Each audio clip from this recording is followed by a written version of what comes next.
El santo del día, Nuestra Señora del Perpetuo Socorro, patrona de entidades de sanidad, seguros y hacienda. La devoción mariana a Nuestra Señora del Perpetuo Socorro ha ido manteniendo unas características muy peculiares hasta nuestros días. En primer lugar, su imagen continúa siendo una de las más populares de la Virgen. Por otra parte, esta popularidad ha estado siempre muy unida a la acción pastoral de los misioneros redentoristas en sus comunidades y en las misiones populares.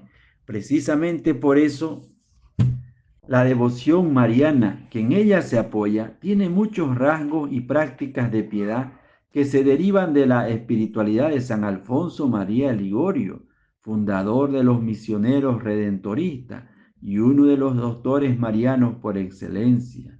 Finalmente, al coincidir la instauración de su culto con la renovación de la piedad mariana a mediados del siglo XIX, fue asumiendo también algunas de las características comunes a esa renovación: procesiones urbanas, objetos religiosos, asociaciones y cofradías, prácticas de piedad, etc. Pero hay otra característica todavía más significativa. Se trata de una devoción popular mariana que está asociada a una imagen que es un auténtico ícono de la Madre de Dios, Virgen de la Pasión, perteneciente a la escuela iconográfica de Creta, con su leyenda mariana, con su simbolismo iconográfico y con un mensaje teológico propio de los grandes íconos.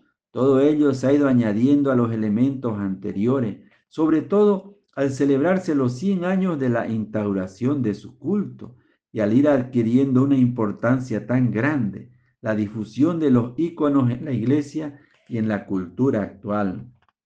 Por todo ello, para entender adecuadamente la imagen, la fiesta y la devoción a Nuestra Señora del Perpetuo Socorro, es necesario tener en cuenta, primero, su título; segundo, la leyenda o relato tradicional con la historia que explican la llegada de la imagen a Roma y su difusión actual por el mundo; tercero, los rasgos iconográficos de la imagen, un icono de la Madre de Dios, Virgen de la Pasión, con el presagio de la pasión gloriosa de Cristo.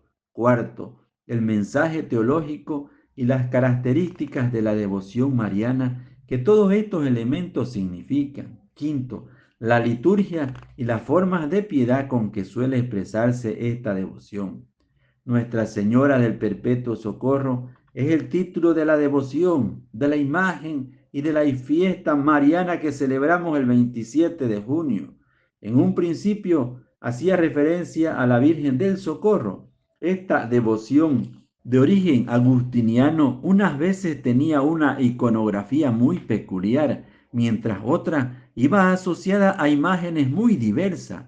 Fue lo que sucedió en la iglesia de San Mateo en Roma, donde un ícono de la Virgen de la Pasión recibió el título peculiar de Nuestra Señora del Perpetuo Socorro, que a su vez en el siglo XIX se fue desarrollando de acuerdo con la Mariología de San Alfonso, bajo el influjo de los misioneros redentoristas que hicieron de ella la Virgen Misionera. Es como un título ha quedado en Nuestra Señora del Perpetuo Socorro, según nos explica la historia y la leyenda que vamos a relatar a continuación. Un poco de historia. La Madonna de San Mateo, el primer documento escrito sobre el culto romano a Nuestra Señora del Perpetuo Socorro, nos lo ofrece el libro Literarium Urbis Roman, compuesto en 1518 por Fray Mariano de Florencia y hecho público en 1931. En la página 166 se escribe: en una calle que conduce a Santa María la Mayor se encuentra la iglesia de San Mateo, a cuyo servicio están los frailes agustinos ermitaños y a la que recientemente ha sido trasladada una imagen de la Virgen, robada en la isla de Creta y que tiene fama de milagrosa. Posteriormente, ya en el siglo XVII, diversos escritores, el dominico español Alfonso Chacón, Francisco del Sodo, Ottavio Panziroli y Francesco Torrijos, nos hablan de unas tablillas en latín y en italiano colocadas junto al presbiterio de dicha iglesia de San Mateo, que contenían información sobre la imagen.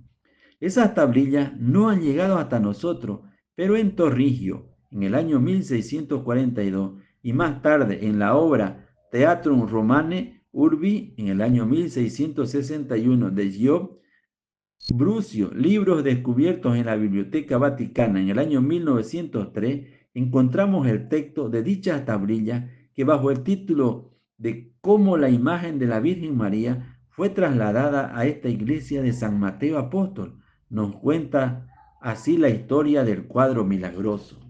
Cierto mercader robó en su patria de Creta esta imagen de la Virgen que en una iglesia de la misma isla realizaba muchos milagros. Escondió dicha imagen entre su equipaje y partiéndose de allí se embarcó. Surgió una pavorosa tempestad de tal envergadura que los pasajeros, ya desesperados de su salvación y sin saber nada de la imagen, hacían muchos votos a Dios y a la Virgen para que los librara de aquel inminente peligro. Con el beneplácito divino arribaron al deseado puerto. Sigue contándonos el relato que, llegado el mercader a Roma, cayó gravemente enfermo y puesto en comunicación con un cierto amigo romano, le confió la imagen que llevaba en su equipaje, diciéndole: ya que a mí la muerte cercana me impedirá llevarla a donde pensaba, te ruego la coloques en alguna iglesia que resulte el lugar más adecuado para la imagen. El amigo romano quiso poner en práctica la recomendación del mercader, pero su mujer se interpuso, empeñada en conservar la imagen en su casa. Se sucedieron diversos avisos sobrenaturales y amenazas. La Virgen se sirvió de una niña de 6 años, hija del romano, para manifestar una vez más su deseo de ser expuesta a la pública veneración. Santa María del Perpetuo Socorro os requiere para que la saquéis de vuestra casa. Vencidas por fin las últimas resistencias, la Virgen se apareció de nuevo a la niña para que comunicara que su imagen debería ser colocada entre Santa María la Mayor y San Juan de Letrán, en una iglesia dedicada al apóstol San Mateo. Y finaliza el relato. Avisados los frailes de San Agustín, que están al frente de dicha iglesia, con asistencia del clero y de todo el pueblo, es conducida a aquella iglesia, produciéndose en el mismo día de la traslación este primer milagro. Un paralítico del brazo y costado derecho, de los que no podía valerse en absoluto, se vio repentinamente libre de su mal con solo encomendarse humildemente a Dios y a la Virgen y hacer una promesa. Así pues, esta imagen de la gloriosísima Virgen fue colocada en dicha iglesia de San Mateo Apóstol el día 27 de marzo de 1499, año séptimo del pontificado del Santísimo en Cristo Padre Señor, Señor nuestro Alejandro Papa VI. Pasó el tiempo y el año 1798, la iglesia de San Mateo, al igual que otras 30 iglesias de Roma, fue demolida por orden de Macena, general de las tropas napoleónicas. Los agustinos irlandeses, que entonces formaban la comunidad, regresaron en su mayoría a Irlanda. Unos pocos se acogieron a la vecina iglesia de San Eusebio y más tarde al convento e iglesia de Santa María Imposterula junto al Tiber, llevando consigo la imagen de la Virgen que colocaron en su oratorio particular. Más tarde, el 7 de febrero de 1863, el jesuita padre Francisco Blasi, en la habitual sabatina que se pronunciaba en la iglesia del Jesús, pronunció estas palabras: vengo a hablarles hoy de una imagen de Nuestra Señora que fue célebre un día por sus prodigios, pero que hace más de 60 años no da señales de vida, porque sin duda se encontrará abandonada en cualquier lugar privado. Estaba en la iglesia de San Mateo en Merulana y era conocida bajo el título de Madonna de San Mateo y más propiamente bajo el de Perpetuo Socorro. Y después de recordar que era deseo de la Virgen que su imagen estuviera expuesta a la veneración entre entre las basílicas de Santa María la Mayor y San Juan de Letrán, continuó diciendo: ojalá que entre mis oyentes hubiera alguno que, conocedor de su actual paradero, avisara a quien la tiene oculta este expreso deseo de la Madre de Dios, a fin de que se decidiera a devolverla a la pública veneración en algún templo que se alce entre el Esquilino y el Celio. Noticia del sermón llegó a la comunidad redentorista, que desde 1855 se había asentado en el Esquilino y había levantado la iglesia de San Alfonso María de Ligorio, en un terreno que comprendía también el ocupado por el antiguo templo de San Mateo. En la comunidad se encontraba el padre Miguel Marchi, quien de niño había frecuentado el oratorio de los agustinos de Santa María Imposterula y había oído muchas veces al hermano Orsetti: ten muy presente, Miguelito, que la imagen que está arriba en la capilla es la Madonna de San Mateo, que no se te olvide. Tenlo por cierto, era prodigiosa. De Madonna de San Mateo a advocación universal. Todo esto era providencial, por lo que se despertó en los redentoristas el deseo de poseer la imagen. Al cabo de 2 años, el superior general de los redentoristas, padre Nicolás Maurón, presentó al Papa Pío IX un memorial solicitando que la imagen del Perpetuo Socorro fuera colocada en la iglesia de San Alfonso.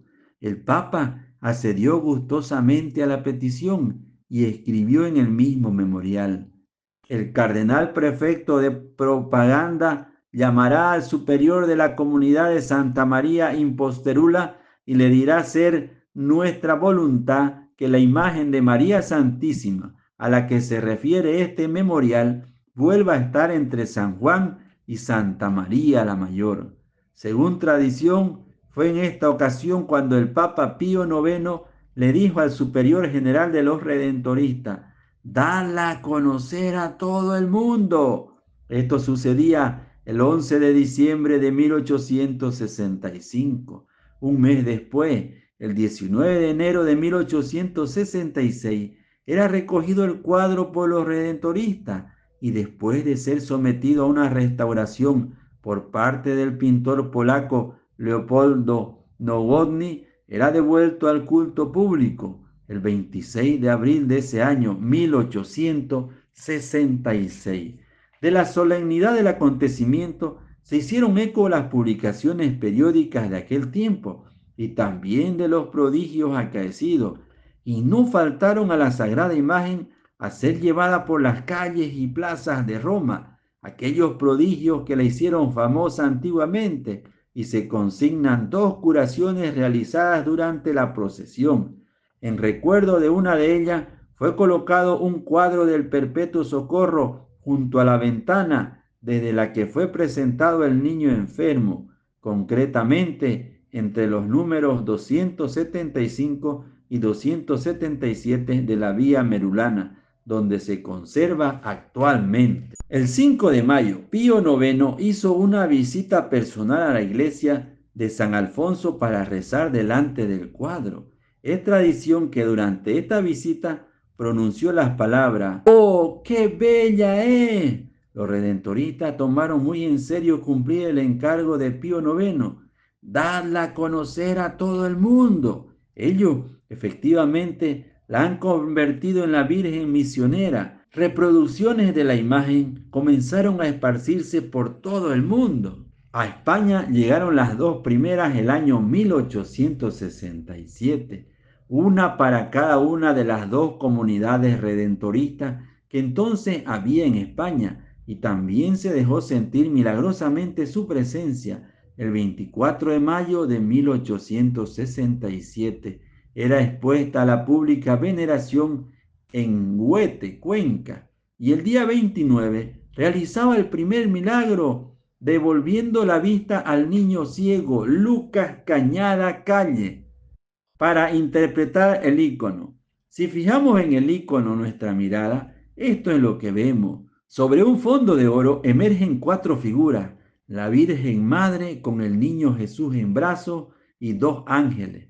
La Virgen Madre De medio cuerpo y en actitud de estar de pie, sostiene al niño Jesús con su mano izquierda, mientras que con su derecha recibe las manos del niño, que en ella busca amparo. Sus ojos no están dirigidos al niño, sino a quien la mira. Su rostro respira amabilidad, al mismo tiempo que se ve transido por una piadosa y serena tristeza. Viste túnica roja, recubierta por un manto azul, una cofia verde azul que recoge sus cabellos, apunta bajo el manto. Tanto la túnica como el manto están galoneados de oro. Una estrella de oro de 8 rayos rectilíneos brilla en su frente sobre el manto. A su derecha, una cruz aspada, también de oro, figura a partir de la restauración. Una amplia aureola circunda su cabeza.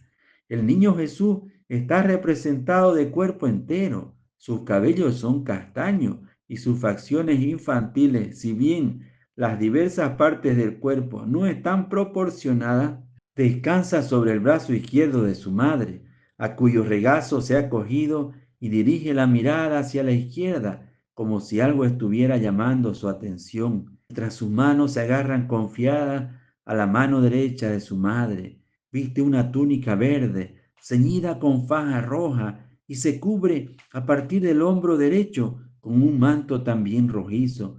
Lleva sandalias en los pies, pero la del derecho cuelga desprendida, dejando ver la planta de su pie. Los abundantes pliegues y sombreados del vestido van marcados con oro. La aureola de clásico punteado rodea su cabeza. A la altura del rostro de María y a ambos lados aparecen dos ángeles de medio cuerpo en miniatura. San Miguel a su derecha con túnica roja y manto verde azulado, y San Gabriel a su izquierda con túnica y manto color púrpura. San Miguel presenta reverentemente con sus manos recubiertas por el manto un pomo del que emergen la caña con la esponja y la lanza. San Gabriel, en actitud semejante, presenta la cruz de doble travesaño y 4 clavos. Sobre el oro del fondo campean varias inscripciones griegas que corresponden a las 4 figuras del icono. Las que están más en alto y en caracteres más destacados son las que se refieren a María. Meter Tiu, Madre de Dios. Inmediatamente debajo están las siglas correspondientes a los arcángeles, que dice Arcángelos Mijael, el arcángel Miguel, y Arcángelos Gabriel, el arcángel Gabriel. Junto a la cara del niño figura también su nombre en abreviatura, Jesús Cristo, Jesucristo. Uno de los elementos más significativos que la escuela creto-veneciana aporta al tema iconográfico de la Virgen de la Pasión es la inclusión de los arcángeles portadores de los instrumentos de la Pasión. En los iconos de Andrea Rizzo de Candia, que se conservan en Fiesole y Parma, figura una inscripción de 4 versos latinos, traducción a su vez de otros versos griegos de un icono más antiguo que traducidos al español dicen: el que antes inundó de gozo a la Purísima, le presenta ahora los símbolos de la pasión, y Cristo, revestido de carne mortal y temeroso de la muerte, se asusta al verlo. El iconógrafo ha querido pintar un objeto de culto, por eso ha contado con la presencia del creyente que se acerca a contemplar el cuadro. La Virgen, sobreponiéndose a su dolor de madre, endulza benignamente su rostro para ofrecer al que la contempla una acogida llena de benevolencia y un mensaje de esperanza, al mismo tiempo que con su mano derecha nos muestra al que es el camino de la salvación. Mensaje teológico. De la suma del contenido pictórico del icono Virgen de la Pasión más el título Perpetuo Socorro, resulta el mensaje teológico que el icono nos transmite. Maternidad divina es lo que proclama el título que campea en lo alto y que da nombre al icono. Madre de Dios. El título se ve complementado en la escena maternal que el cuadro representa. El niño que está en sus brazos y al que tiernamente acoge es su Hijo, y a ese Hijo se le llama Jesucristo. Las dos primeras lecturas de la misa se hacen eco de esta relación madre-hijo. La Virgen está encinta y da a luz un hijo y le pone por nombre Emanuel. Isaías capítulo 7, versículos 10 al 14.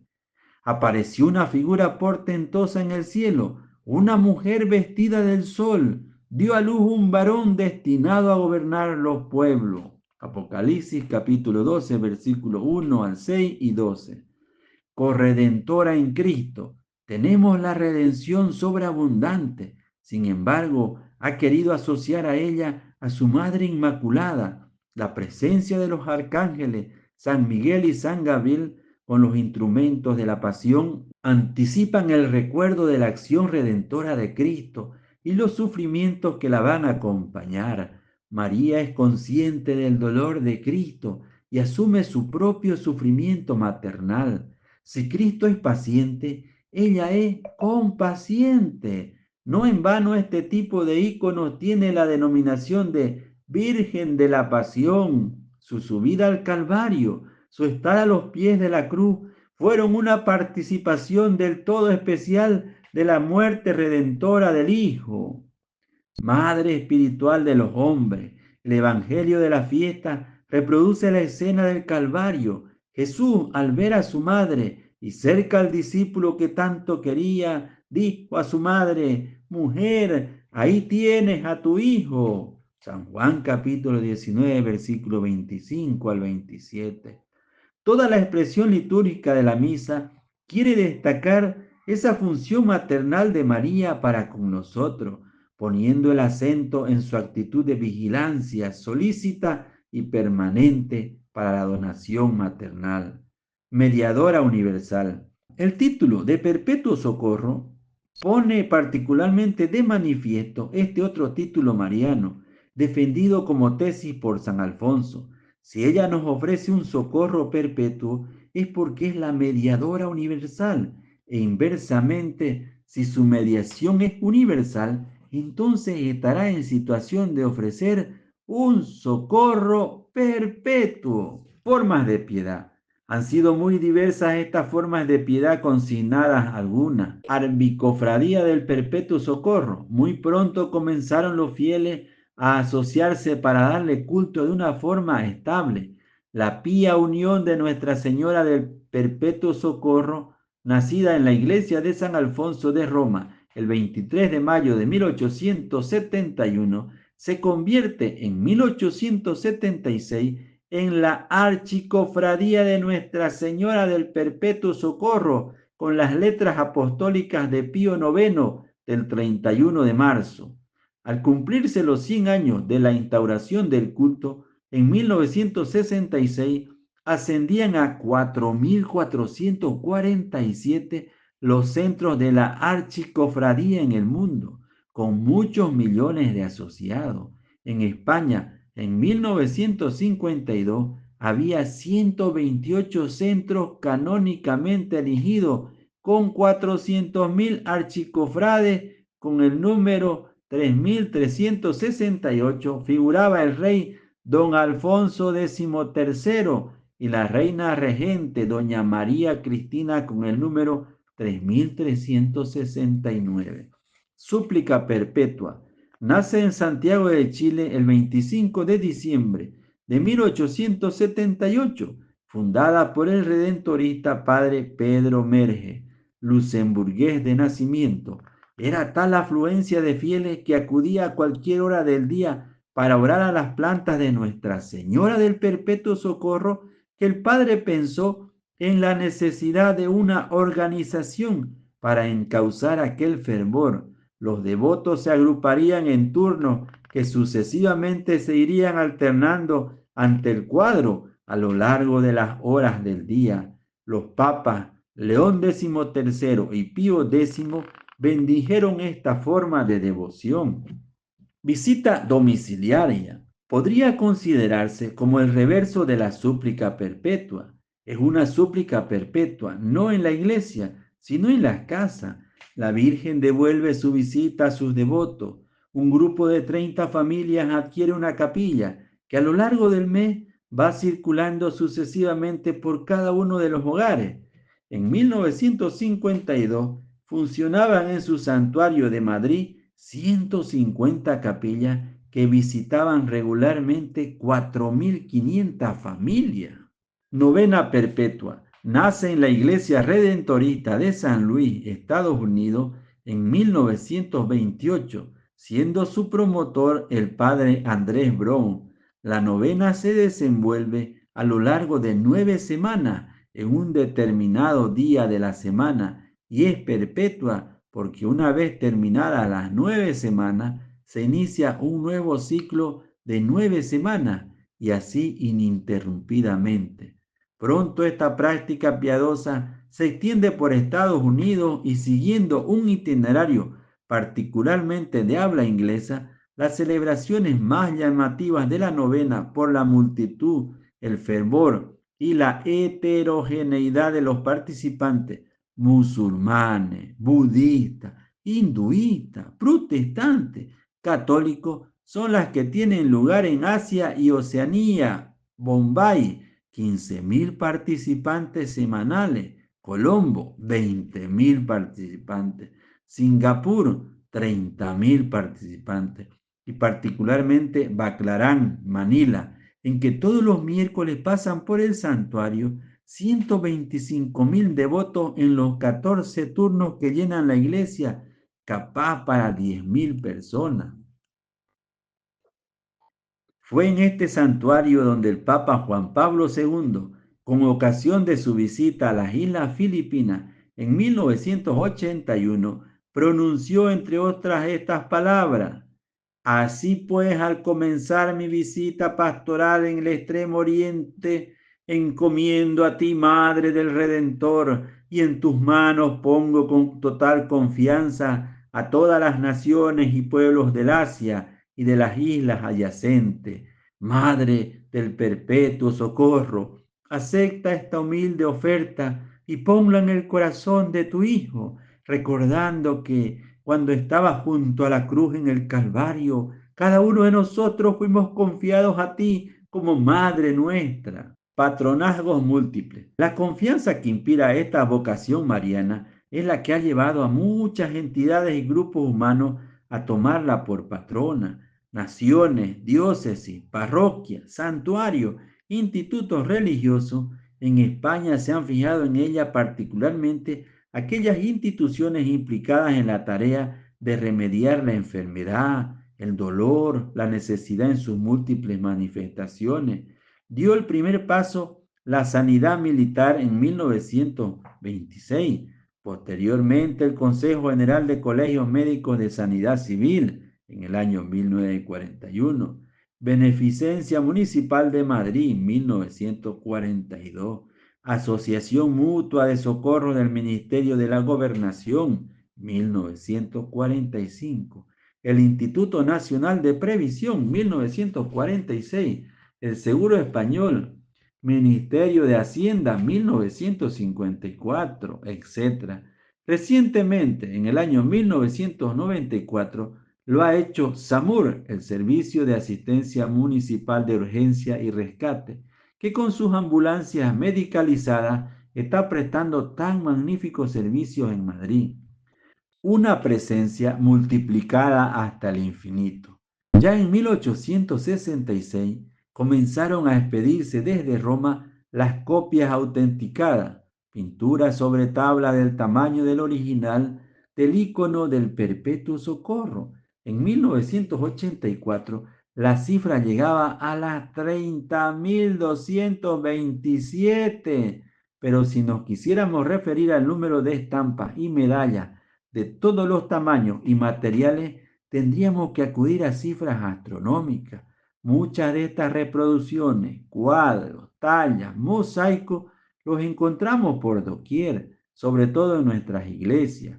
Un arzobispo de Centroamérica escribía en una pastoral: no permito que sin mi consentimiento se expongan a la pública veneración de los fieles otras imágenes de la Santísima Virgen fuera de las ya existentes, excepto solamente la de Nuestra Señora del Perpetuo Socorro, que tiene derecho de ciudadanía entre nosotros. Y un artista ruso decía en 1968, el ícono de Nuestra Señora del Perpetuo Socorro, presente en casi todas las iglesias de Francia, ha contribuido a familiarizar en el mundo católico occidental el arte de los íconos. Lo que se dice de Francia se podría decir de casi todos los países católicos. Conclusión. Cuando en 1863 el jesuita padre Blasi en su sabatina del Jesús lanzó a sus oyentes al redescubrimiento del cuadro de Nuestra Señora del Perpetuo Socorro, pronunció estas palabras. ¿Quién sabe si no se ha reservado a nuestros días el descubrimiento de esta imagen que, habiendo querido llamarse del Perpetuo Socorro, tal vez haya vinculado a este hecho la concesión de la tranquilidad universal? Nuestros tiempos no son mejores y también suspiramos por una tranquilidad universal. El mismo término diciendo, felices aquellos que puedan cooperar en esta empresa, felices también nosotros si somos capaces de abrir hacia el futuro caminos nuevos que hagan presente en nuestro mundo atormentado el perpetuo socorro de María. Amén.